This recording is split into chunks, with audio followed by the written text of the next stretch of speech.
Низ голема тага и плач на најблиските роднини, пријатели и соработници, денеска се одаде почит за животот и делото на актерот Ванчо Петрушевски.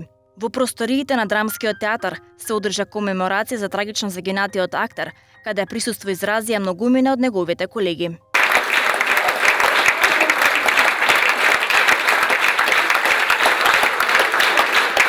На сцената излезе неговиот долгогодишен пријател и колега Гоце Тодоровски, каде низ низата искажани зборови се пролеа и тешка солза, пошто одлучи да ги фрли недочитаните хартии на под и на свој начин да ја изнесе најдлабоката емоција. Не ми падна едно најтешкиот дел да кажам неколку зборови од биографијата на Ванчо Петрушевски. Во природно зелениот предел на Орешани, покрај реката Вардар, недалеку од метрополата, се наоѓа неговата викендичка,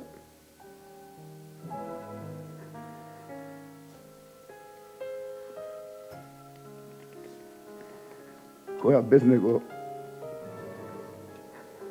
нема да биде тоа повеќе што е. Се разбира, има фамилија која може би ќе ходи таму, може би не знам. Ама јас сигурно нема да појдам повеќе таму. Ова е многу малце. Уште и дјавници улоги има изиграно.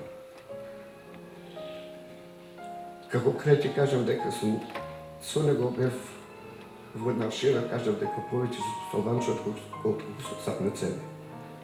57 години бевме заедно. Немам и не знам што повеќе да кажам.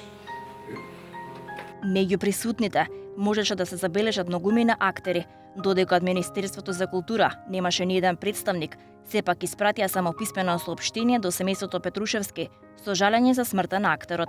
Министерот за култура Асаф Адеми испрати телеграма со сочувство по повод смртта на едно од најистакнатите театарски имиња, актерот Ванчо Петрушевски. Почитувано семејство, со големо жалење прими веста за смртта на едно од најзначајните имиња на македонската култура, актерот Ванчо Петрушевски. Заменувањето на овој исклучителен актер, кој со својот измореден и неповторлив актерски израз постави особен печат во развојот и афирмацијата на театарската уметност, е голема загуба за неговото семејство, но и за сите нас. Имено, актерот настрадал струен удар додека работел качен на метална скала со електричен заварувач во неговата викендичка во Орешани. По ударот Петрушевски починал на самото место.